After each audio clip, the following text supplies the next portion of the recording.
Okay, welcome everybody to ATI Talks, a concept in which we interview experts in the field on a certain topic related to advanced technologies. And today that will be on cybersecurity. Just to explain, ATI stands for Advanced Technologies for Industry. It's a European Commission project, commissioned in particular by the European Innovation Council and SME Executive Agency, ESMEA, and DG GROW. It aims to contribute to the EU's industrial policy approach and to promote the creation of a competitive European industry. My name is Niels van der Linden. I'm Senior Director at Capgemini Invent, and I'll be your host for this session. We will talk about cybersecurity of small and medium-sized enterprises, SMEs, and we will discuss the current challenges in adoption and recommended solutions moving forward. With the two gentlemen you can see on the screen, Demosthenes Ikonomou, Head of Capacity Building Unit at ENISA, and Gordon Kristein, who is the Director of movetech, a German SME and a provider of cybersecurity solutions. Gentlemen, welcome, and thank you very much for your time and for being with us today. May I ask to shortly introduce yourselves first? Maybe Demosthenes, you can go first. Thank you, and thank you very much for the opportunity you give me to participate in this talk. Yes, I'm Demosthenes Ikonomou, and I'm working at ENISA, the European Union Agency on Cybersecurity. And in the context of this short discussion, I will talk about, on the one hand, on the activities of ENISA in the area of capacity building, what we do, and in particular, our experience in the areas of SMEs, starting from a recent study that we did during the pandemic period, as a matter of fact, starting just prior to the pandemic and during the pandemic period, on the requirements of SMEs, the use of SMEs, their cybersecurity needs, and what we are doing in this area. Thank you very much. Great. Thank you very much, Demosthenes. Gordon, short introduction from your end. Yeah, I'm Gordon Kristein. I'm owner of the cybersecurity company movetech, which was founded in 2001. And since then, we try to help companies, mostly SMEs, to get more cyber secure and cyber resilient as possible. And since 2005, I'm educating trainees in the German dual system to get new members for my staff, because it's not easy to find cybersecurity experts, so you have to train them your own. And since then we're doing pen tests and cybersecurity checks and acting as an external IT security team for mostly SMEs. Great. And yeah, thank you very much. Thanks for having me in this conversation, of course. Yeah, of course. I mean, if we talk about SMEs, it's great to have actually an SME in the call. Who better to reflect on that than yourself? So maybe to start with you, Gordon. As a company, you are supporting many SMEs to become more cyber resilient. And from that experience, what do you believe SMEs need to improve and to become more cyber aware and resilient? Well, I think the most important thing is we have to make crystal clear that cybersecurity has nothing to do with IT administration. So these are two different pairs of shoes. Because the IT administration tries to build the house of cards, and the IT security guys, they try to find weakness or trying to collapse the house. Yeah, that's very important. And what we often see is that the IT administration is doing the cyber security in some way, but there's nobody who's testing it or looking under the carpet and see if something's broken or not. And I think this was something I mentioned a couple of weeks ago. If we have 95% of the companies in Europe are SMEs, and 90% of them are micro SMEs, I think we have to address them and help them. That's very important. And we see, of course, a baker has its obsession in baking bread, cakes and cookies and so on. A hairdresser likes to cut hair, a roofer to build house tops or something like that. But they're all not addicted to computers like we are. For us and for you, it's our job. Maybe for many politicians as well, but not for them. So we have to find some practical approach or something like that, how to address them and to give them the knowledge how to become more cyber secure in a very easy way. And I think the third point is what we see right now is a focus on reacting and detecting things. So, and I think we have to do more prevention. That's very important. And obviously not with new frameworks.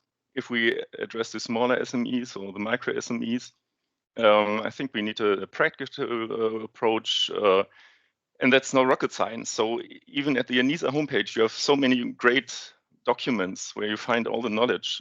But I think nobody knows that they are there, and so somehow we have to spread the word. And even in Germany, we have the BSI. It's something familiar. They have good arguments and documents as well. And I think we have to do some basics for the dummies. Yeah. So that's very easy. So are my backups done in a 3-2-1 rule? Are you working with local admin rights? Have you monitored updates and antivirus and so on and so on? So I can go on. There, let's say 10 points, which we can write down and give this to the people. And if they use that, they will be much more cyber resilient in the end. Yeah. So really practical hands-on tools or instruments that can already help SMEs directly. And at the same time, I hear you say that lots of the information that we have available, the key challenge is to get it to the SMEs. Find intermediaries in the close vicinity of SMEs and their ecosystems that can help them and guide them to that knowledge. Yeah, that's a very interesting point, and I think Demosthenes will come back to that later. Also, how ENISA is working on that particular element.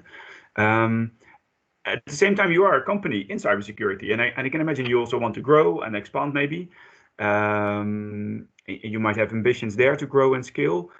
What is it that you need to do so, and what do you think that government policymakers, or maybe also the industry at large, how they can support that the best way possible? Yeah, that's not very easy, because right now we know that I think about 100,000 cybersecurity experts are already missing in the EU right now. So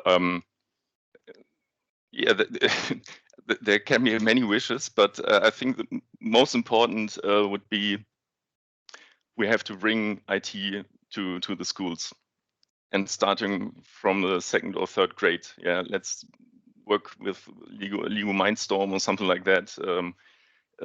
Make it interesting for them. So, but it has to. We have to put it to the schools, so to get it into the minds of people. And yeah, so that's not only becoming a lawyer or a doctor or something like that is an option. We really need the option that IT is a very interesting thing, and also we have to, at least in Germany, it would be very important to tell the guys, hey, IT has nothing to do with coding. Yeah, at least there could be something like coding. So of course you need people who code as well, and good programmers. But I personally, I'm a lawyer, so I can't code. Well, at least a little bit, do some scripting or so. Yeah, but I hate it. Yeah.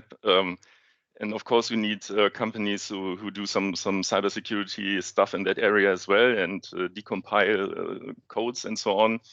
But we're doing infrastructure tests, and for that, I think it's very important to bring it into the schools and show them the interesting parts of IT administration, of cybersecurity, and so on. And I think the second thing is we need some legislation in terms of a general inspection, like we have it for our cars. Yeah. So like my company might be the subject of a closer tax review every now and then, every couple of years. So I think it would help if there's something like that as well. So we, the companies, there's an audition or something like that. If they do these basics in the proper way and so on, perhaps the insurance policies might be cheaper afterwards or whatever. They're paying less tax or something like that. But I think that would help as well. Not only us to grow and earn a little bit more money and have more work to do. We have so much work to do at the moment, so we won't need that. But I think that might help to get it into the CEO's minds that cybersecurity is not done by the admins, because but it's my responsibility to do something in that area. It's a strategic objective of it should be a strategic objective of every company. Actually, you mentioned the example of, for instance, an annual check and then leading to some kind of a discount, for instance, on your insurance, which is actually something that insurance companies are experimenting with at the moment. So that might be that going in that direction. But yeah, thanks very much. And I can imagine your call for education is very clear, because we need to increase the supply of IT professionals in general, and especially also of cybersecurity specialists. And I can imagine also there's a role for, let's say, seeing if people can reskill to a certain area. So they come from an area, I don't know, in risk management, for instance. We've seen examples of that, where with some additional schooling, they were fit for purpose to start as a cybersecurity tester, for instance. So yeah, I think that's definitely a really good call. Thanks for that, Gordon. We will move to Demosthenes to also hear the view from, let's say, the policy side, from ENISA's view on both topics. Maybe to start with the SMEs at large, Demosthenes. I believe you also ran a survey on this to better understand the key challenges. What do you think are the key findings, and how are you supporting SMEs to become more cyber resilient? In many respects, I will echo what Gordon said. So our observations, on the one hand, were indicating the fact that in many respects, SMEs have the similar problems that the general industry is facing. And of course, as expected, some of them were very particular to their size and particular characteristics, like the ones that Gordon mentioned. So, for instance, if you see the attacks, especially over the last period of the pandemic, I will not say that the attacks experienced by SMEs are so different than what we see elsewhere. So we're talking about phishing, malware, web-based attacks, common security incidents as we consider them in this profession. If I say, for instance, in the characteristic and the major challenges that they face, I would say that we see a low cybersecurity awareness of the personnel, similar to a big company or to the general public. But at the same time, they suffer more from the lack of ICT professionals, cybersecurity professionals. This is a problem that is affecting the whole industry, and the plea that Gordon made on skills development, education, attracting of young people is very high on our agenda, and we're working on this. I hope I will be in the position to give you some examples later.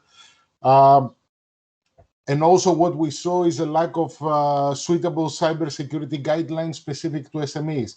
And this is one area that we're working. Finally, training is an important issue, but training more on what you just discussed earlier, that is, let's say, on what we call a cyber hygiene level. Let's say more the tactical level, the helicopter view than technical training that you do on, let's say, professionals in a CSIRT network or incident response team. On particular activities, I think we will get later to our discussion, so I will stop here. Thank you. No, that's fine. Thank you very much, Demosthenes. No, I'm happy if you want to proceed with some examples of the activities that you have put in place. So, if I first start talking about skills and education, this is, as I said, a more general problem. It doesn't affect SMEs. Of course, if you're talking about companies with 50 employees or less, the shortage of skills is becoming more acute. I have to say as well that there is a lot of competition worldwide for skilled labor in the area of cybersecurity. So that makes the shortage in particular regions even more acute. What we are trying is that for a number of years currently, we are working closely with member states on the organization of competitions targeting young people, capture the flag events, CTFs, and especially what we're trying to show to these people and attract these people is to show them the possibility of a career in this area and what it entails. As a result, now we have a European final that is running for 5-6 years at least, with almost 20 European countries participating. So in the final event, we're talking about 200 to 250 people participating, young people participating between the ages of 16 to 26. And this means, of course, that hundreds and thousands of people participate at the national events that lead to the creation of the national teams. At the same time, we are, as a spin-off of this activity, we are now working on creation of different educational events. For instance, one of the observations we made through this cybersecurity challenge competition is that the area is less attractive to girls. So the percentage of female professionals in this field is very low, quite lower than the average we observe in ICT, for instance, education. So what we are trying to do is do targeted training events in order to attract and raise the level of girls that are interested in ICT in order to steer them towards a career on cybersecurity. As a result of our work, we came up with the creation of a working group, of an ad hoc working group on enterprise security for SMEs. The medium and long-term objective of this work is, in essence, to create cybersecurity guidelines, best practices targeted specific to SMEs. And what we are trying there to do is to provide them with suitable guidelines for them, which we have observed they are lacking. Finally, on training, at this moment in time, ENISA has a number of trainings, as I explained earlier, addressed mainly until now were addressed to national authorities. Gordon mentioned the BSI, representative of national security authorities, as well as EU institutions. We observe that this type of trainings are also interesting for SME associations. So we are currently in the process of slightly tailoring these training modules in order to offer them to representatives of SME associations trying to create a multiplier effect out of it. Thank you. Yeah, great. Thanks a lot for those examples, Demosthenes. And I truly believe that one of the last example that you mentioned is one of those things that can actually help. You mentioned the multiplier effect, but this is, I guess, how we need to, Gordon, you mentioned earlier, the challenge is to get to the SMEs, to really reach them. And this could be one of those means of doing that via the associations and other stakeholders involved. Thanks a lot. There's the other side, of course, also of cybersecurity industry in Europe. We've seen in the reports that in general, the investments in cybersecurity industry is relatively low compared to the US. At the same time, we have a very strong digital security patenting in Europe, growing even, while, for instance, in the US, that trend is declining. Can you explain a little bit on what ENISA is doing in terms of supporting European cybersecurity industry to grow? So I would highlight the activities that we do in 3 different areas. On the one hand, we are helping the European Commission and European industry in the implementation and interpretation of EU policy into real terms. So you have the main guidelines of a policy initiative, for example, the NIS directive, or and the idea of the role of the ENISA in this area is to try to help national authorities and at the second level, the industry on implementing these policy initiatives. On the second axis, I would say we have activities that come from capacity building. For example, one issue that also Gordon mentioned was prevention and preparedness. One of the main areas that cybersecurity professionals work in order to increase preparedness and prevention is the organization of cybersecurity exercises. In essence, events where you simulate attacks and real life situations, and you see how the procedures that you have in place hold or not hold, and what you need to do in order to optimize them. cooperation, cooperation between national authorities, European authorities, and private sector, and so on and so forth. We are organizing a number of exercises in this respect. Actually, the largest exercise in Europe, which is called Cyber Europe, every 2 years. Hundreds of private sector industries participate in this. The main focus of the exercises is usually critical sectors, transport, energy, banking. The next one, actually, which will take place in the summer of 2022, June 2022, will be on health, which is a very high on the agenda topic at this moment in time. So through these exercises, we are trying to increase the preparedness and improve the prevention mechanisms that we have in place. And this applies to both the private sector and the industry. The last axis, which is something that came through the latest policy initiative of the European Commission, the Cybersecurity Act, relates to what you said, Niels, mainly to the area of certification. So currently, ENISA has a role on certification for European industry, and we are working closely with national authorities and industry on key areas of certification, IoT, 5G, EID services, in order to set the, let's say, the necessary incentives for European industry in these areas. Thank you. Great. Thank you very much for explaining, Demosthenes. And thank you both for this interview and to get your views on this important topic. And maybe to conclude, would you have any final comments or remarks or a call to action that you would like to share with the viewers? Gordon? Well, yeah, well, according to this interview, I went through the woods yesterday with my dog and thought a little bit, and somehow I had this Uncle Sam wants you campaign sign in my mind. Yeah, so perhaps we need something like that. And what Demosthenes said, and we really need the girls. That's very important. Yeah, and me from my part, we started a school working group here in Germany, and which is happening now at one school, and will scale to 5 or 10 schools next year, and perhaps even more in the upcoming years. It's not easy to get funding for something like that, and especially from the European Union, because they only think in regions. So you can't say, hey, I have an idea which could scale for the half of Europe or something like that.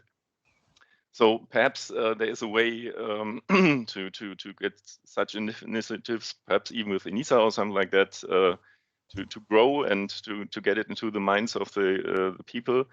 But we really need to get the girls interested in that part. I think we need some cool and funny campaign European-wide to get.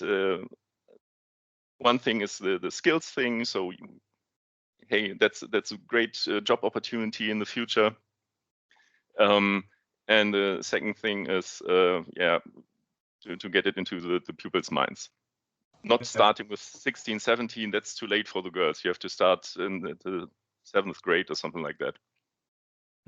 Yeah. Start early and a good promotional campaign. So Demosthenes, what do you think? You can start tomorrow with the campaign? On this point, I can tell you that I have some, let's say, good news. So it's not so bleak. I have been working on these competitions for young people, not so young as Gordon mentioned, below 16. I would say they are, let's say, we're targeting the last years of school and the first degree of university. This is the age group that we're working with. And I can tell you that there are many people in Europe working on this type of competitions, very motivated. Most of them are volunteers. And from my experience of the last 5-6 years, I can tell you that you can find funding. So there are mechanisms in Europe that we can secure funding for this type of activities.